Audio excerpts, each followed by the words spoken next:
欢迎来到巴巴娱乐呀频道，请订阅频道，所以大家不要错过当天最热门的新闻。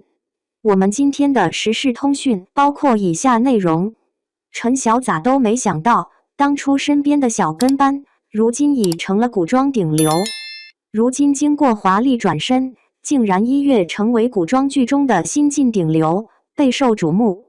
陈晓10年前绝对未曾料想到，如今会陷入如此局面。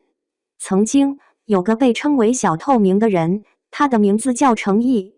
如今他已然可以自豪地宣称自己已轻舟已过万重山。2011年，程毅通过向导演积极争取，成功获得了自己入圈后的首部戏剧角色。在电视剧《王的女人》中，我扮演了陈晓饰演角色的书童。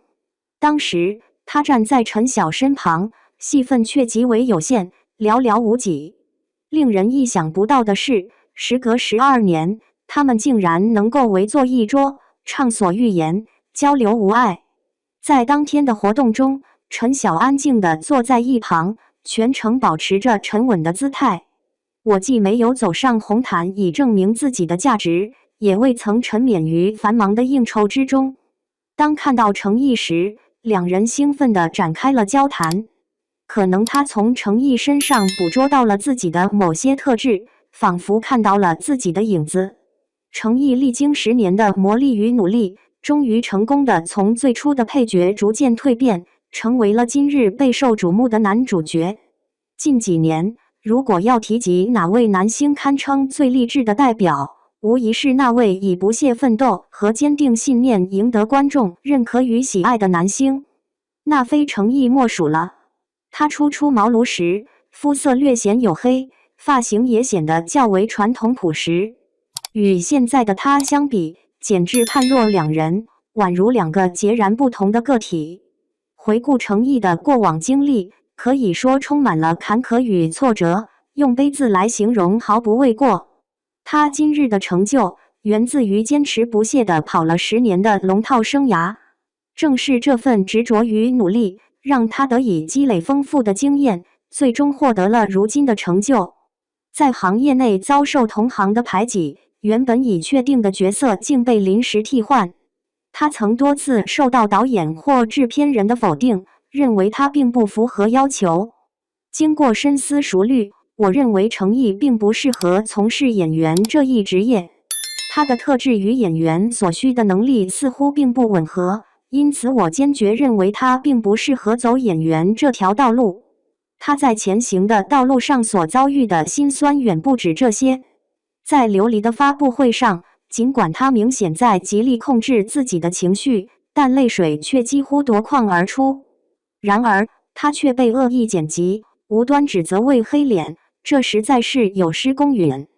在青云志的发布会现场，举行了一场别开生面的切蛋糕仪式。礼仪小姐为在场的每一位嘉宾分发了刀叉。程毅因为被认为咖位较低，在众多关注中黯然失色，被轻易地忽视了过去。他伸出的手，在无奈之中，只得默默地收了回去。目睹此情此景，赵丽颖主动上前，热情邀请程毅一同参与切蛋糕的仪式。这一举动有效地化解了当时现场的尴尬氛围。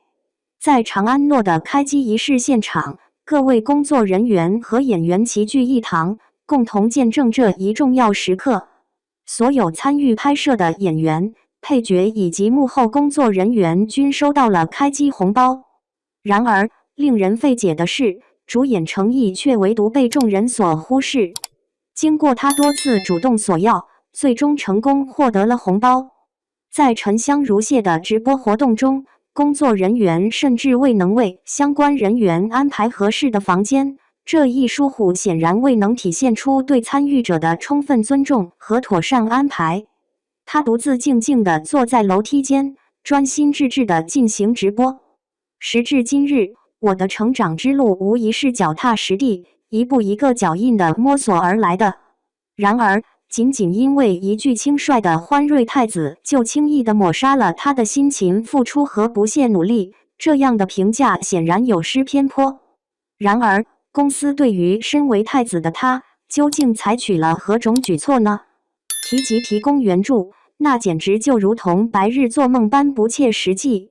公司最擅长的便是处处对他进行打压。不仅如此，我们在安排他带领新人时，从未顾及他的表演风格和戏路，导致他可能无法充分发挥自己的优势。仅仅局限于让他不断接演相同类型的古装偶像剧，这种单一的选择缺乏多样性。在拍摄《莲花楼》的过程中，打戏尤为丰富。程毅因身体状况欠佳，多次因受伤而被迫住院治疗。然而，公司对这些举动却置若罔闻，完全不予理会。《莲花楼》一经开播，那些观众熟悉的情节模式便再度呈现在眼前。尽管有百万观众同时在线，然而热度却始终未能突破万级大关。这显然是明目张胆的防暴行为，毫不掩饰地呈现在人们眼前。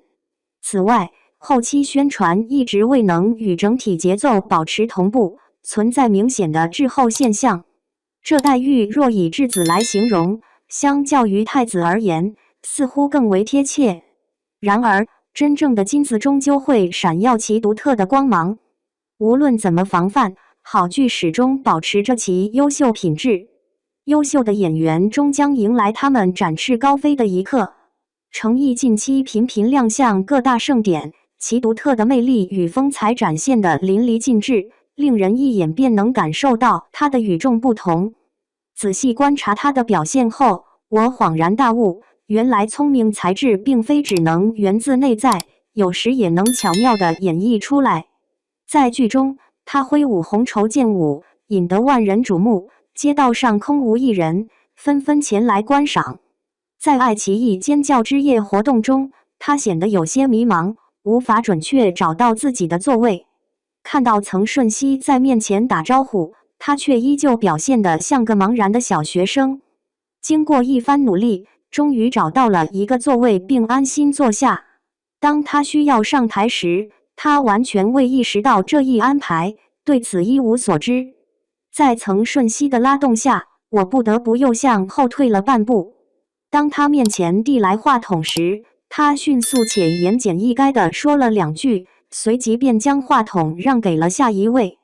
观察他的表现，仿佛那个话筒如同炽热的火球一般，令人不敢轻易触碰。这幅搞笑却浑然不觉的画面，悄然间逗乐了无数观众，令人忍俊不禁。然而，他的愚钝绝非仅止于此。当台上众嘉宾纷纷在名利场中相互恭维时，他要求工作人员协助他与粉丝拍摄集体合影，留下美好回忆。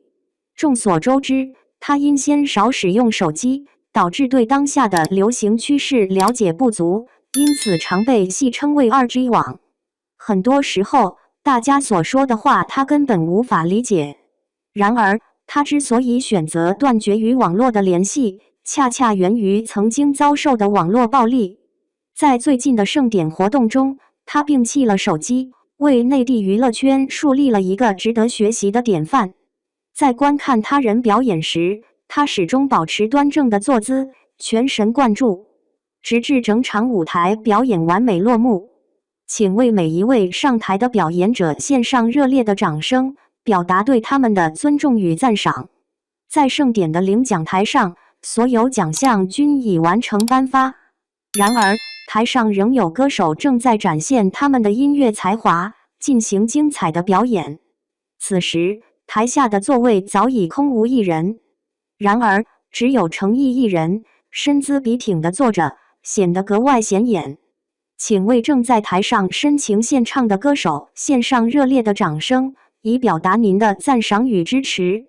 直至何老师宣布，感谢各位，此次盛典圆满落幕。他刚站起来，逐一向在场的工作人员和每一位粉丝致意，衷心感谢每一位莅临这场盛典的嘉宾，您们的到来为这场活动增添了无尽的荣耀与光彩。尽管四周空无一人，他仍坚守到最后，不曾离去。尽管他是唯一的观众，但他依然为台上嘉宾的精彩表演献上热烈的欢呼。程毅历经12载光阴，方走到今日之成就。如今，这一切荣誉与成就的确算得上是实至名归。他宛如娱乐圈中的一股清流，以其独特而清新的存在引人注目。也许正是因为他显得并不那么聪明，他才更加无所顾忌，全力以赴地追求自己的目标，不畏后果，只求努力不懈。然而，如今看来，一切的发展都呈现出最为理想的状态，这正是最好的结果。他紧握着那块曾经被投向自己的泥巴，为他人绽放莲花，传递美好与希望。他通过自身的行动，明确地向我们传达了一个深刻的道理：真诚始终都是最具力量的武器。它有着无可比拟的魅力，能够征服一切挑战与困难。愿他始终能坚守本心，不受世俗污浊之影响，即便身处复杂纷繁之境，也能保持纯洁无瑕，不沾染一丝污垢。同时，愿他在清朗之境中亦能保持谦逊质朴，不矫揉造作，不显妖艳之态。